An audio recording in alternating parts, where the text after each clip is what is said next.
sio jinsi ameelewa yeye moja kwa moja. Ya kwanza.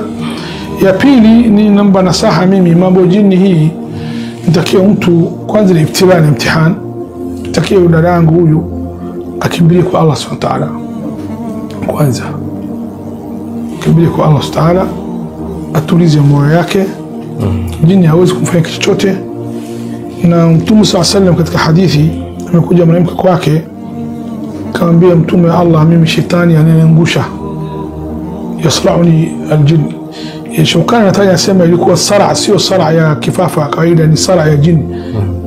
Mtume kaambia nikuombea Allah Subhanahu wa ta'ala utapona, au uvumilie utapata peponi. Nasema bora mimi nipata peponi. Dunia sema kupita siku 2-3 na siku hizi kifo umezidi sana, watu wanakufa. Sawa, bora mimi nasubiri tu miaka 10-20 sijui ngapi, lakini narudi janna. Hajaambia Mtume niombe huyu atoke.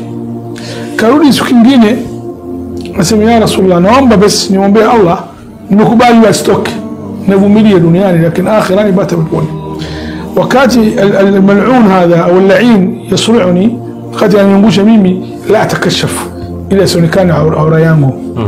Wanasema sahabi moja Shukran yanqul hadha fi al-awtar, anasema ilikuwa mwanamke shetani mwanamke anatufu Kaaba anaangusha jini, lakini nguo yake yani haonekani, kama mtu anamfunika hivi, mpaka amekufa leo yuko peponi. Wote ni ibtila. Lakini mara nyingine ya yangu ya pili abati mtu ambaye Sheikh Ali ruqat اليوم كثير صحيح, kila mmoja anasema Qur'an, lakini yuko takhasus mtu wakati anakufanya check anajua uchawi unao aina gani. Naam, tumeelewa vizuri.